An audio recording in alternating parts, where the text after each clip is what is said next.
गौवा के दोनों ही सरकार।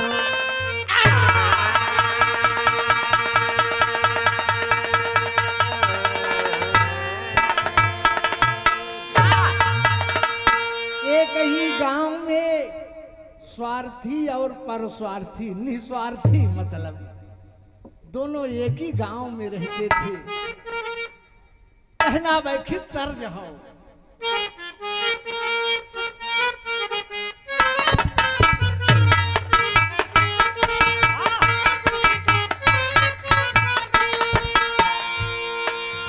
वह तर्ज हो। प्यार के मोड़ पे मिल गए हो अगर, प्यार के मोड़ पे मिल गए हो अगर, प्यार के मोड़ पे मिल गए हो अगर, आज मिलने मिलाने का वादा करो। प्यार के मोड़ पे मिल गए हो अगर, प्यार के मोड़ पे मिल गए हो अगर, आज मिलने मिलाने का वादा करो।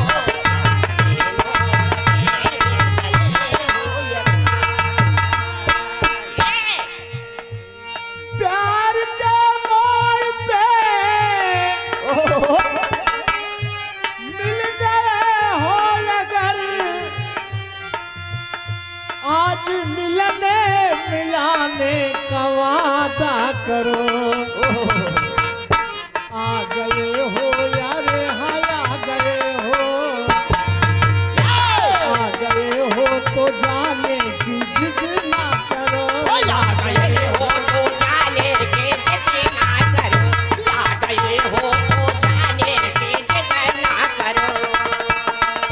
रहे हो तो आने का वादा करो।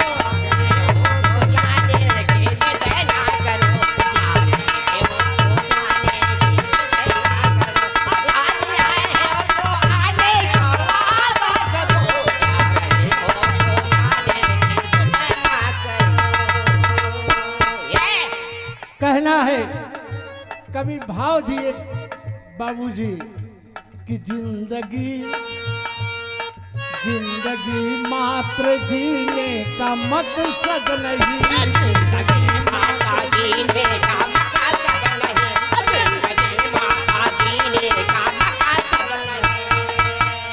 कर्म ऐसा करो जिसको गाए जहां।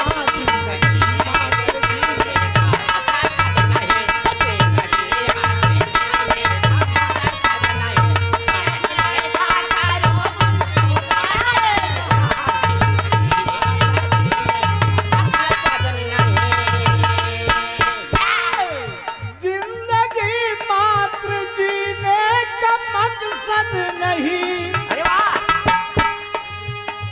कर्म ऐसा करो जिसको गाए जहां। कारवां जब उठे कुल बिखर जाएगा।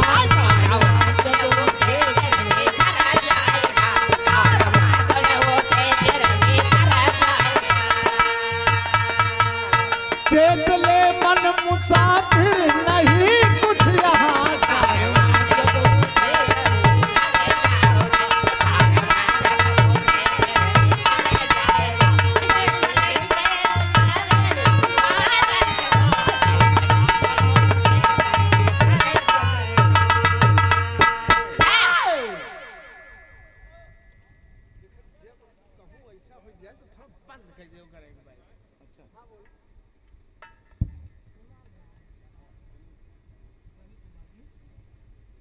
परम आदरणीय भाई सनी कुमार देवरी के पावन धरती से भैया के कर कमलों द्वारा ये 101 रुपया पुरस्कार भाई साहब के बार बार नमस्कार। सब भाई के बार बार नमस्कार प्रणाम हो। कहना बा कारवां जब उठे कुल बिखर जाएगा।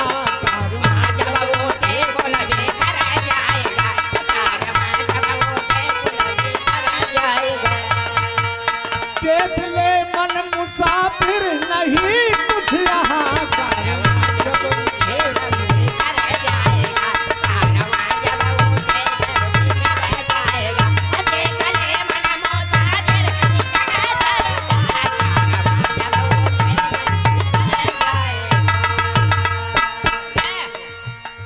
कहानी की शुरुआत यही से हो। स्वार्थी पर स्वार्थी एक रोज दोनों साथ चले, मित्र की भांति दोनों मिला करके हाथ चले। एक दिन का बात ए बाबूजी ई बतावे कि केला और बैरी के संगत कितना दिन चल सका था। स्वार्थी पर स्वार्थी एक रोज दोनों साथ चले, मित्र की भांति दोनों मिला करके हाथ चले।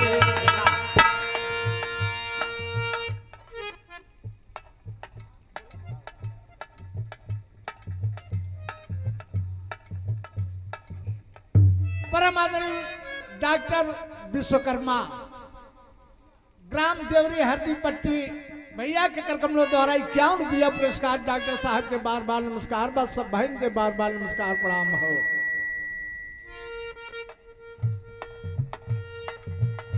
दोनों स्वार्थी और परस्वार्थी दोनों एक दिन साथ निकलते हैं, हाथ में हाथ मित्र की भांति चल देते हैं कि चला आज दोनों जन साथे में घूमा जाए।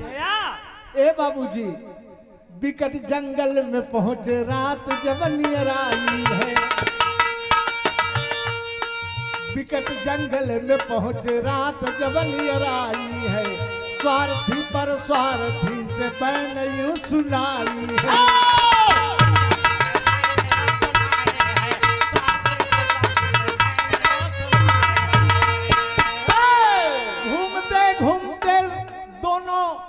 घूमते घूमते पूरा दिन बीत गया, एक जंगल में पहुंच गए। तब स्वार्थी कहा मतलबीवा कहा भाई पूरा दिन घूम आए लेकिन हमार कौनो मतलब सिद्ध ना भयल। कहे भैया हमारे लायक कौनो बात हो तो बतावा। कहे अपनी लाठी कुर्ता दे तुरंत फरमाया है,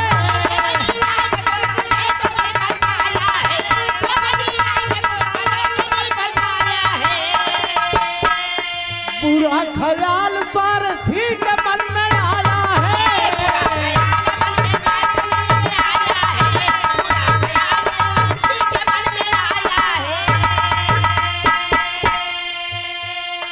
कहे मतलब अगर पूछा था तो यह सिद्ध करेगा हमार मतलब। कहे का कहने जौन कुर्तवा पहने यहाँ बड़ा बढ़िया है, एक दे देते हमका। कहे कि भाई अगर कुर्ता से तोहार मतलब सिद्ध हो तो बस ले ला। कुर्ता ले लिया तो कहे ऐसा करे लठिया जो ले आई है दे दे। कहे बात और कही दे। कहे का कहे जब धोतिया पहिरे आई हो दे दा।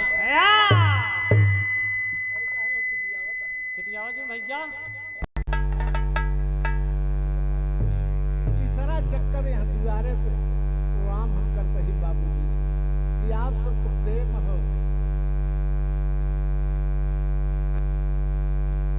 भाई राम दुलारे जी का प्रेम, भाई आप सब गांव वासी क्षेत्र वासियन का प्रेम हो, आई पांचों भाई का प्रेम। कहे ये लठिया हमके देता, कुर्तवा देता, धोतिया देता। भैया धोतिया निशान पहिरे पहले तो मनई कहाँ बहुत। कहे धोतिया केवल बा, कहे अनियर हो तो बके देखी जंगल हो धोतिया दे दा। ए बाबूजी धोती दे दिया। कहे बस देखी तर्ज रहा, तर्ज है बीमारी।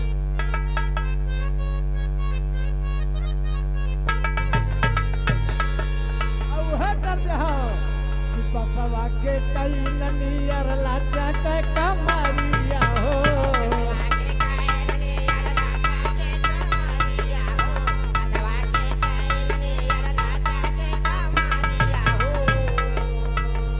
लाचा लाचा कई लावनिया के दरिया हो,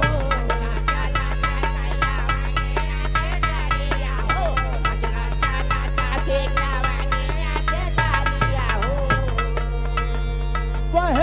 पुरवाई जब ले लू अंगड़ाई काहे पुरवाई जब ले लो अंगड़ाई काहे पुरवाई जब ले लो अंगड़ाई डोला लागे जैसे रस बिनवा हो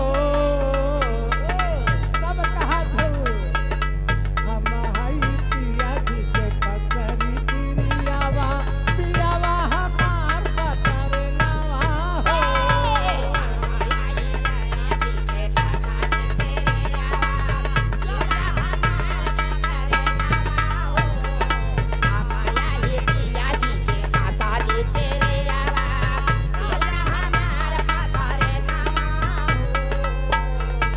ए बाबूजी वह मतलबी किया क्या सब कुछ ले लिया लेकिन इतने पर भी संतोष नहीं हुआ सोचस कि अगर गांव में चला जाई तो ये बताई सबसे कि बताई कि हमार कुर्ता लाठी धोती सब ले लिए से तो किया क्या लठिया के पाई भोरी बिहाले लाया नावा हो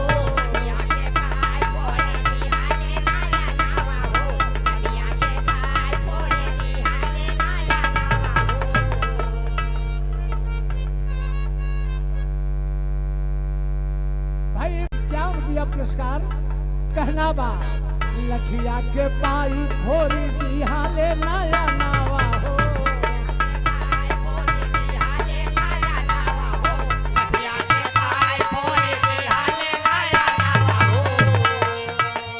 भटकी है विपिन में जाना पाई है भावा नावा हो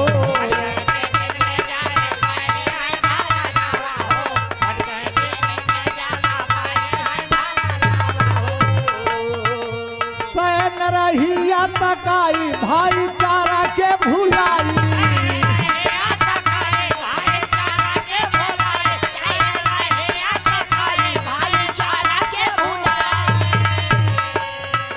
अरे भटक बेचारा बिया बनवा हो धन्य भगवान जगत ही न सहारावा बनला सहारा गाढ़े दिनवा हो धन्य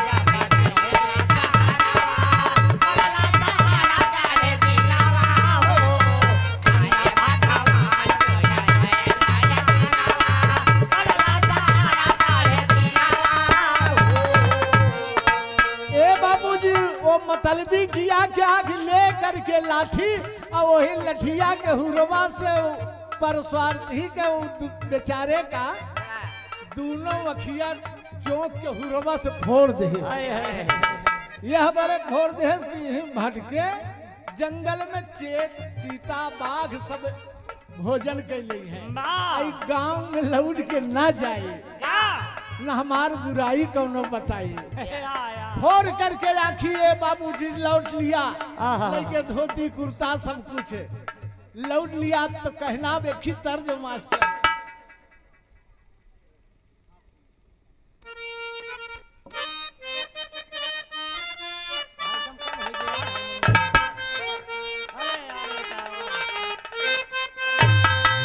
वह कर रहा कि अरे हाथ में मेहंदी मान सदुर बर्बाद कजरवा हो गई है कि हाथ में मेहंदी मान सदुर अरे बर्बाद कजरवा हो गई अपर बलम पर सवा छाए करवट में सबेरवा हो गई है स्वर्गीय बुल्लू चाचा गाँव है का गाँव है कि अरे अमवा के दरिया पे मुँह के कोयलिया अरे अमवा के दरिया पे मुँह के कोयलिया बोला कैसे के मिलना होई हो बोला कैसे के मिलना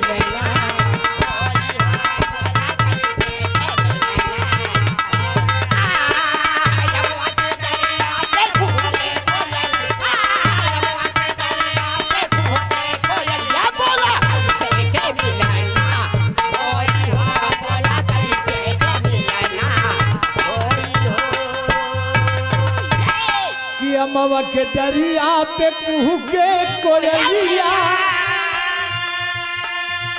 अरे बोला कैसे के मिलना होई हो, अरे सासन नदा सब दिनवा कबैरी, सासन नदा सब दिनवा कबैरी, बोला कैसे के ललना होई हो।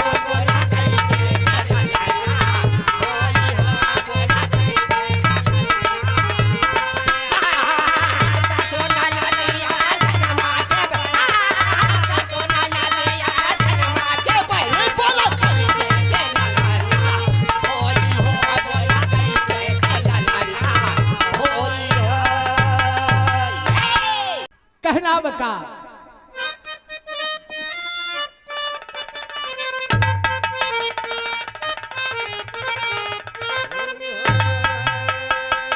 ए बाबूजी, कहना भाव दिए कभी कि अरे देखा मतलबी मतलब के आगे, अरे देखा मतलबी मतलब के आगे, दूसरे के दर्दिया बूझे ना हो, दूसरे के दर्दिया।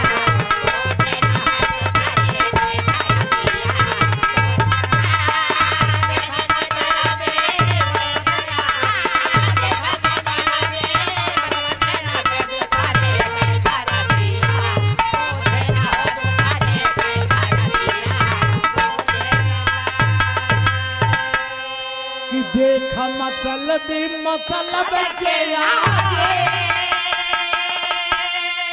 ए बाबू एक ठीक कुर्ता, एक ही कुर्ता, एक ही धोती, एक ही लाठी बने, केहू के आँखी फोड़ दे, तो बेचारा गवा एकदम से।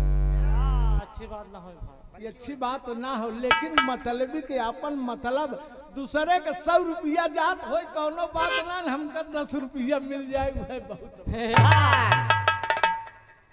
कि देखा मतलबी मतलब के आगे, अरे दूसरे के दर्दिया पूछेला, अरे भटक बेचारा वही जंगल के बीचे, अरे भटक बेचारा वही जंगल के बीचे, घेरे बायन हरिया सूझे ना।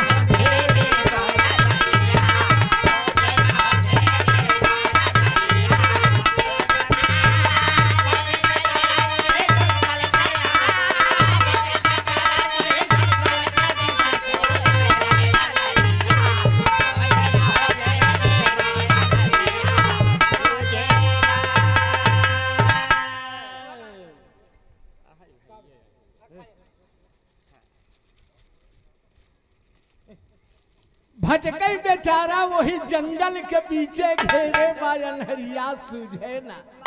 ए बाबूजी, अखिया तो सब कुछ हो, जब अखिया ना आए तो दुनिया अंधियार बा। वही जंगल में भटक रहा है कि कहाँ जाऊं हम, बिलख रहा है, रो रहा है बाबूजी वो परस्वार्थी।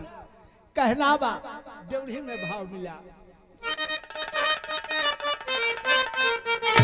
अरे लगाई खुद करम में यगिया, कि अब मोरे रामा हो राम, कि अब लगाई खुद करम में यगिया, लोभ के गहन तीर में मानवता दफनाई, लोभ के गहन तीर में मानवता दफनाई, लगाई खुद कर्म में यगिया। आज परस्वार्थी वही बह बह रो रहा है जंगल में बाबूजी, पूरा नियर हो गए बाटे, भटकत बरोवत बगा का कि भटके बनवा में कहवा हम जाई, भटके बनवा में कहवा हम जाए, भटके बनवा में कहवा हम जाए।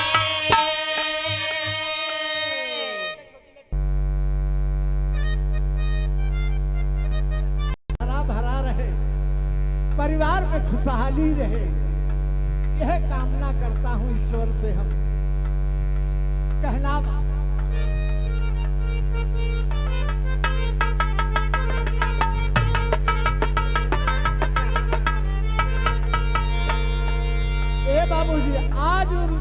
स्वार्थी रोवत वही जंगल में भटकत बा कि भटकई बनवा में कहवा हम जाई। भटकई बनवा में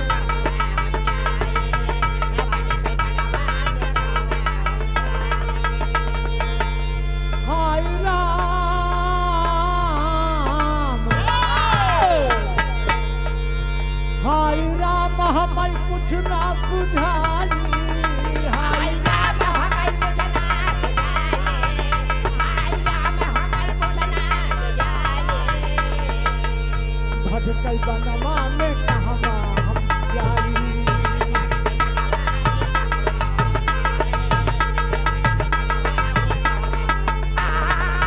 हाय राम हमें कुछ ना सुझाए, हाय राम हमें कुछ ना सुझाए। अब बनवा में कहवा हम जाए, अब बनवा में कहवा। आज परस्वार्थी रो रहा है, भटक रहा है जंगल में। एक बात है बाबूजी, दुश्मन अगर होई, दुश्मन अगर होई देखनी हल जाई। गद्दार साथी से केहू का बचाई।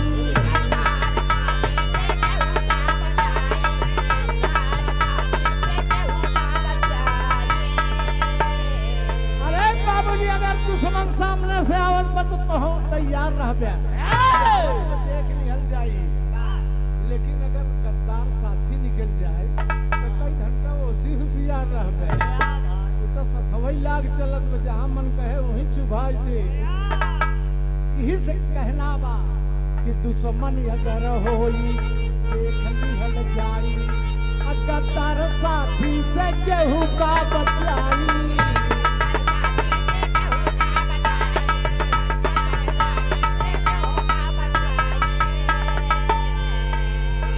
बाबूजी रोवर को जंगल में आंख की पीड़ा बर्दाश्त नहीं हो रही है। बाबूजी रो रहा है, टोवत में कुछ समझ में नहीं आवत में कि हम कहाँ जाई।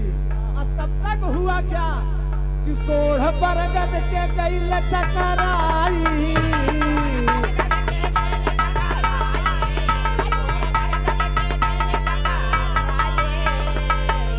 सोढ़ बरगद के गई लटकराई। भटकई बनवा में कहवा हम जाई।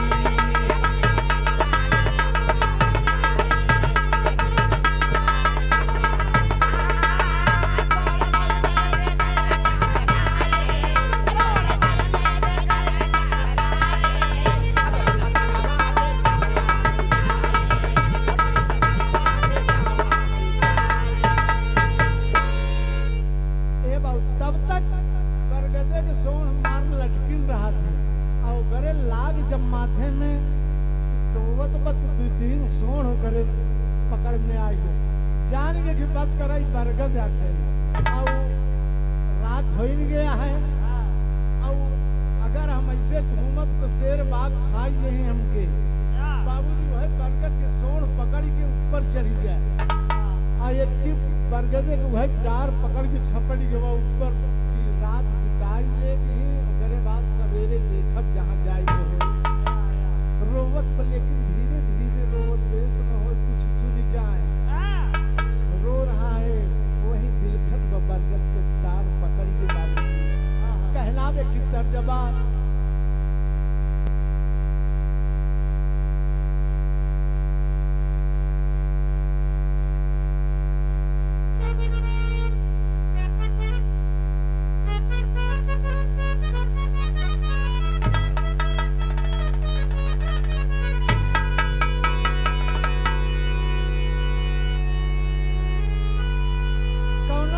अपने भौजाई से कहत बा, क्या कहत मास्टर?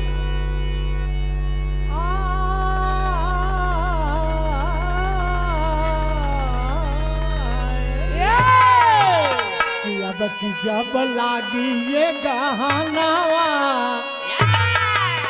अब की जब लागी ये गहनावा, भौजी मोरा दई दे तू गवानावा।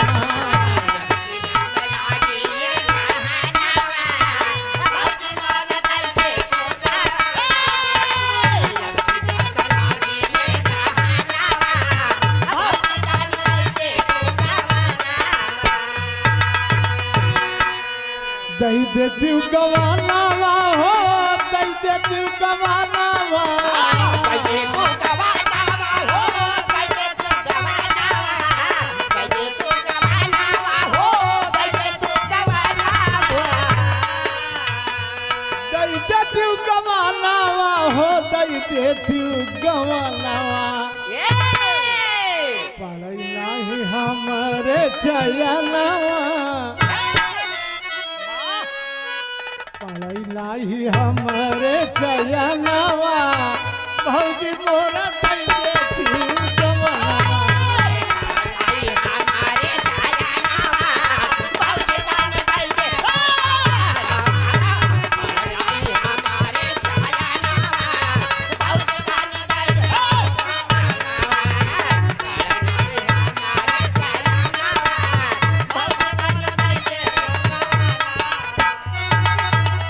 इतना नहीं और कहा भौजैया का मोहत बाटे। ओहो भौजो का कहत बा संगवा का सखी मोरा, संगवा के सखिया, संगवा का सखी मोरा भैली ससुरैती।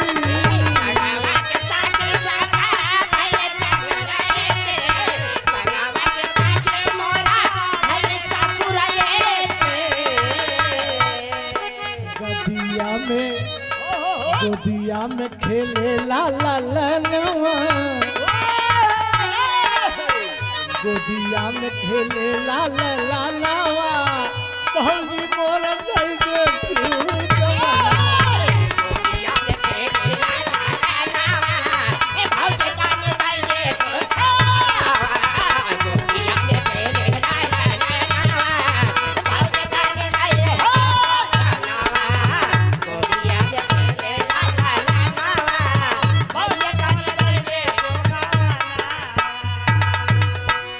बाबूजी देखें, ध्यान दें बाबूजी की आज वही बरगद के डार पकड़ के छपटा बाटे, रोवत ब छपटा है।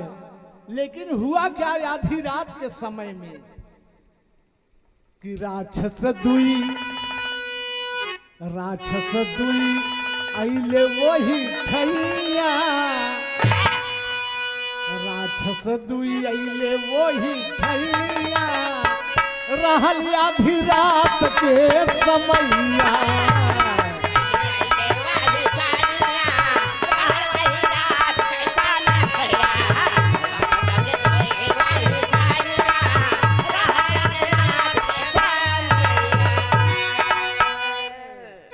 बाबूजी आधी रात के समय राक्षस और राक्षसी घूमते घूमते उसी बरगद के पेड़ के नीचे आई। तब राक्षस से कहत बा, राक्षसी कहे कि रोज यही पे आवेला, राक्षसी कहे कि रोज घूम के कहूं से घूमबे तो आई के यही बरगदे के नीचे आराम करबे।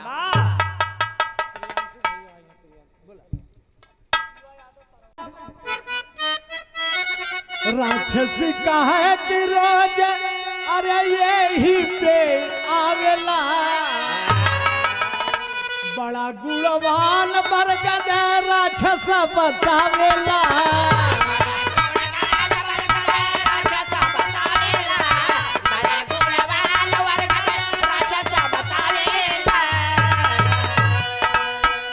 राक्षस कहे कि अरे पगली तई ना जनबे, कितना गुणवान बरगद हो।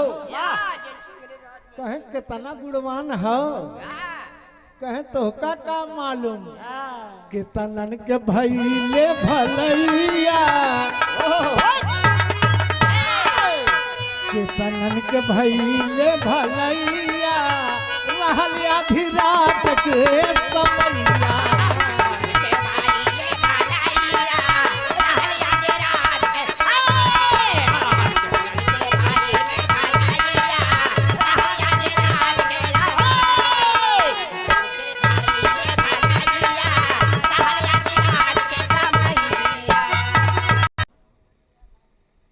कहता है का कि केतनन के भैले भलैया,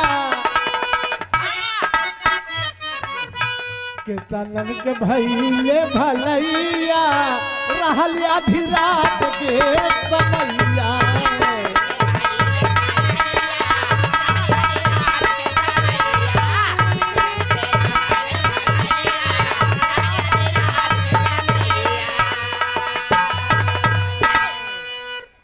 राक्षस कहे, राक्षसी से बतावत हो कि अगर एकर इतना गुणवान बरगद बा कि अगर एकर ढुपुनी तोड़ के अगर केहू के आँखी गड़बड़ हो गई रहा है तो एकर ढुपुनी तोड़ के अगर ओकर दूध आँखी में लगा ले तो ओकर आँख सही हो जाए, दिखाई लागे।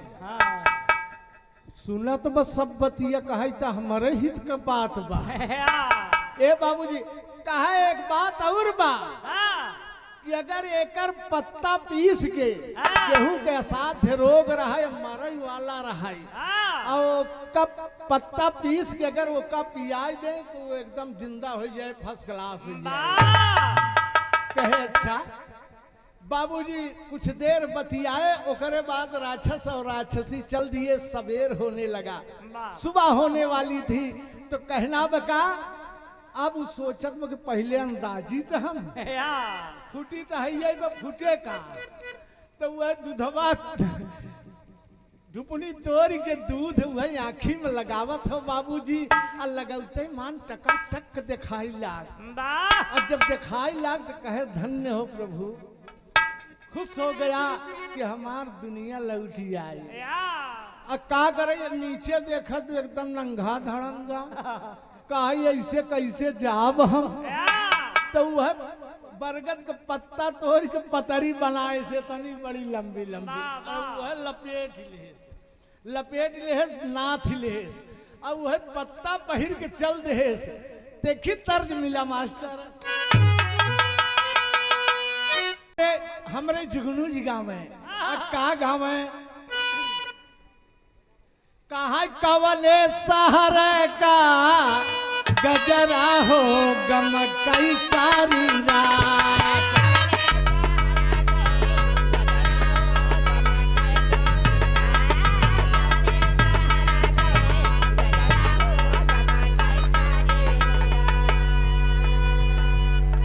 जेठलाय पेड़ा जेठलाय पेड़ा देवर लाय लड्डू।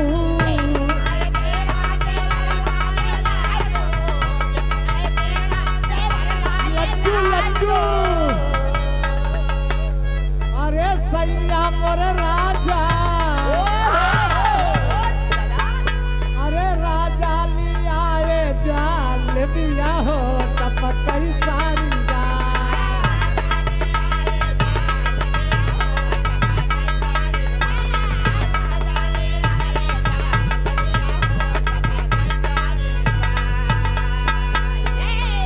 जेठलाय तोता तोता तोता तोता।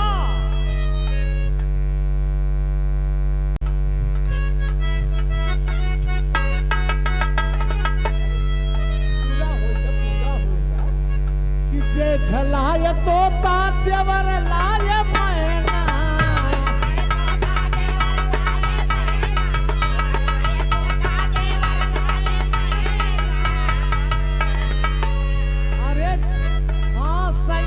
के चंचल जी गैया हो कहा कई सारी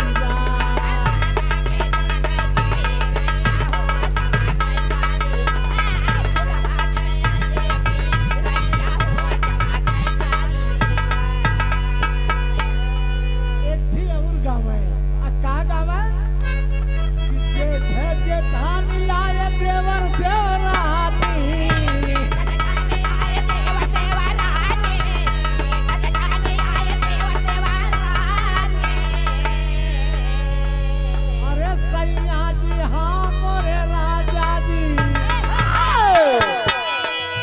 सैया लिया रे सावतिया हो मटकई सारिया।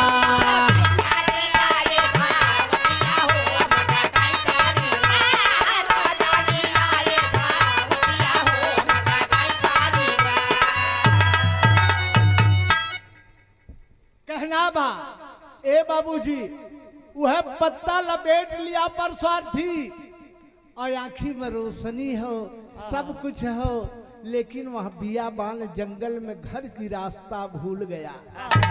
का कि अरे घरवा के भूलल हरिया हो, हाँ घरवा के भूलल हरिया हो, कहूँ चलत चरे राज।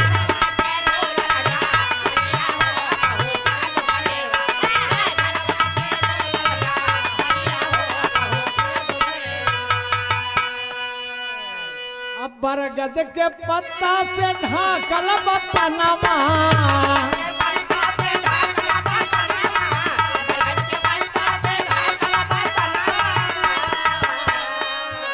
बाबूजी भूख मारा एकदम व्याकुल बा और रास्ता जंगली रास्ता भटक गया और जंगल दूसरे राज्य में पहुंच गया। अब भूख बर्दाश्त नहीं होत बा और वह पत्ता लपेटे चला जात बा। कहना बा जाई के का घरवा पे मांगई भोजनवा,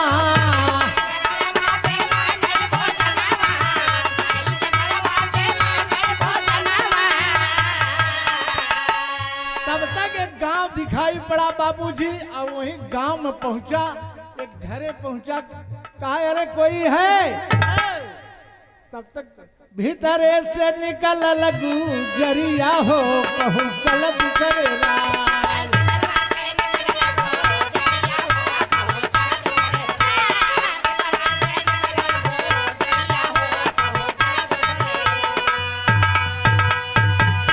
तब तक एक औरत अंदर से बाहर निकली बाबूजी, और निकली तो सोचन कुछ अब लई के निकलत हो, और निकली तो दरवाजा बंद करके सकड़ी चढ़ावे लाग। कहें कि तनी के कुछ हो भैया तो हमके खिलाए दा, बहुत तेज भूख लगल बा। कहें तो का खाए जो लाग बा, हमारे हिया का राजा के घटका लाग बाटे। हम सब पूरा घर हमार पहुंच गया है, हम जात ही हैं, पूरा गांव हमार गांव में केहू मनई मिले ना। वो बेचारा का करे, वो चला वही राजा के हिया। और जब राजा के हिया पहुंचा तो अगल बगल हो के जाए के देखत बा बाबूजी, तो राजा साहब वह घर्रा चलत बा, घर्रा चलत बा। एक आदमी से कहे भैया अगर मर्जी होवे तो हम कुछ दवाई दे। कहें बड़े बड़े वैद्य हारी गए, तू दवाई दे। कहें कि अगर इजाजत हो तो हम दे ही दवाई।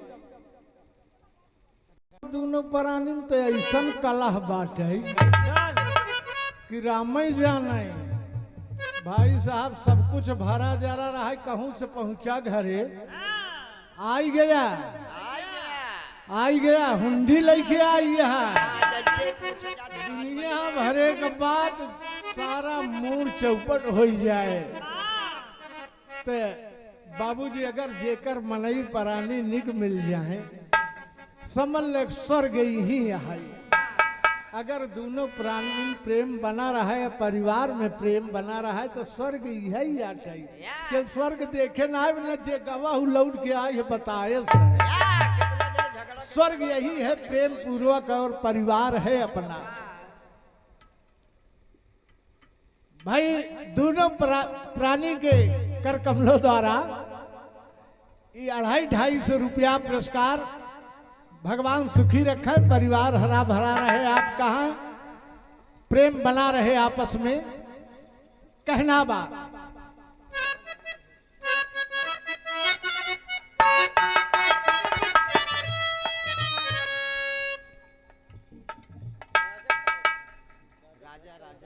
ए बाबूजी राजा के घर्रा चलत बा।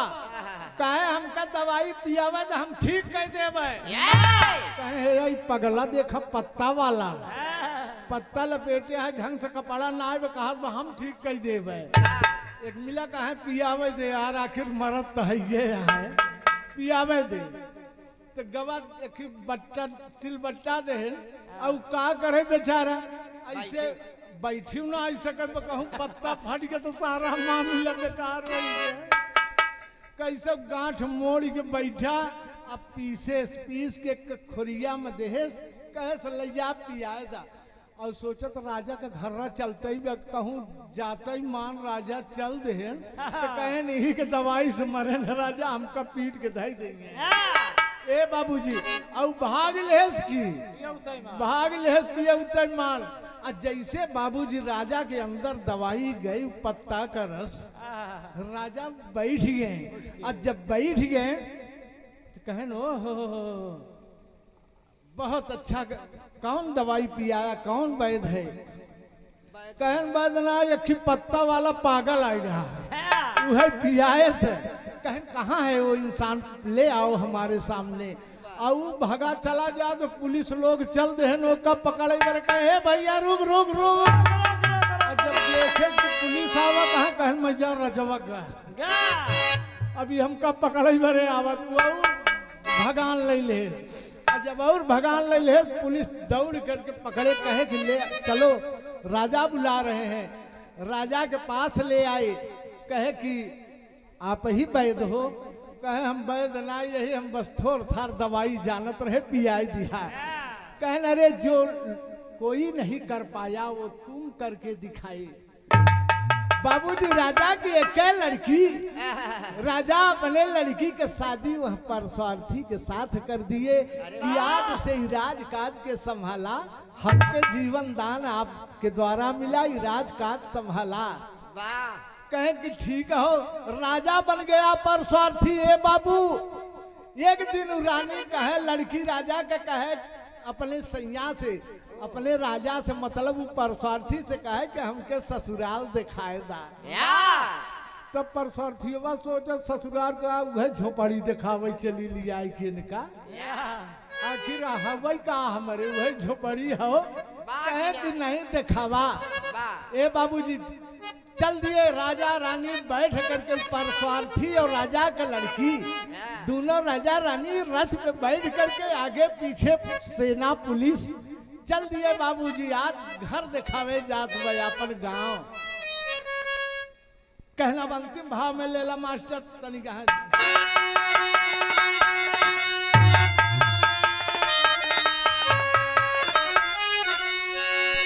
अरे मिला मतलब यार। चल दिए तमाम लोग देखने के लिए दौड़ पड़े हैं कि राजा आवत है हमारे गांव में। ए बाबूजी आ वही मतलब वो चलते जमुना खिया फोरे रहा है वही में वो आए। कहना बका अरे मिला मतलब यार तब धधाई मितावा।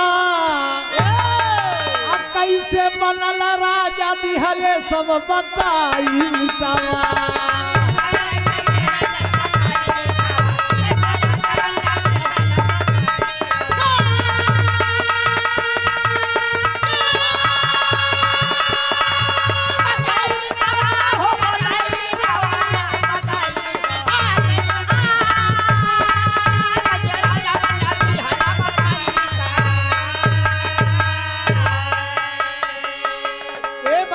रस पे मतलब परस्वार्थी और रानी बैठे हैं, आगे पीछे सिपाही सेना लगल हो। वो मतलबियबा आए के देखत बा गांव वाले के साथे में। तब तक एक टक लगावत बा कि तब परस्वार्थी आते। अरे राजा कैसे बन गया? एकर तो अखिया फोड़ दे रहे हम तो सोचे चीता बाघ खाई जाए हुई है। ये बाबूजी जा करके कहता है आप परस्वार्थी हो ना? कहे हाँ भाई। तब तक गले लगाए लेस मतलबियबा। कहे भैया हमारे गलती के क्षमा करिहा। का क्षमा करिहा? कहन क्षमा ना भाई, तू अगर ऐसे करे न होते हमारा खिया फोरे न होता तो आज हम राजा ही न बन पाए हो। इतना तोहरे कृपा से जना इतना कही दे हमका रानी मिल गए, राजा बन गए। कहे थोर दिहला आँख दूध बरगद के लगावले। सारी कहानी परस्वार्थी बतावले। पूरी बात बताए। तब कहे मतलबी ए भैया एक मेहरबानी हमारे ऊपर कह दा। कहे का? कहे हला ले है डंडिया ले ला हमारे वखिया फोड़ दिया यार राजा बन जाए। हमारे वखिया फोड़ देता हम वही बरगद पे जाई चढ़ जाई हो सकत था हम राजा बन जाई थे। या बिया मोर भाई हमसे ना होए हमसे ना होए तो का फोड़े के बाद जाए अपने फोड़ दे तो जाए तो ही बरगद के पास जंगल में पहुंचा और एक ही राठा ले है सर राठा से मारो घट से दोनों वाकी फूटी। तब बिलखत बिलखत वही बरगद के सोड़ पकड़ के बरगद पे चढ़ गया और रात की जब आए राक्षस और राक्षसी तो राक्षसी कहे कि वह दुर्गढ़ गुड़ हो बरगद में की और हो कहे अरे पगली ऊपर स्वार्थियन के लिए बा मतलबिन के लिए ना बा। इतना ही बतिया सुनता है तो वही पर से लुढ़क के गिर गया और जब गिर गया तो कैलन का दोनों अरे किए निशाचर हार वही अरे किए निशाचर हार सुनाई मितावा कैसे बनल राजा दिहले सब बताई मितावा।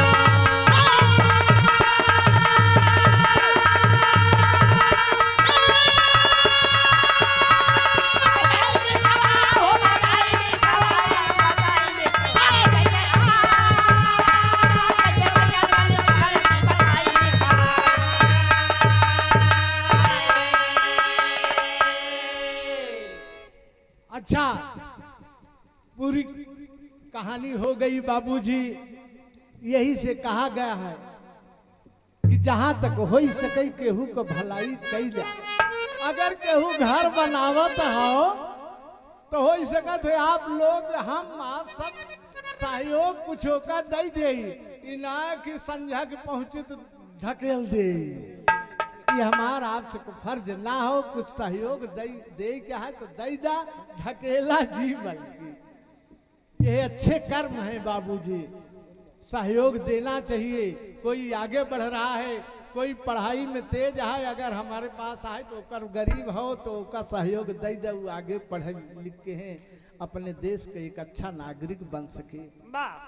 कहना बा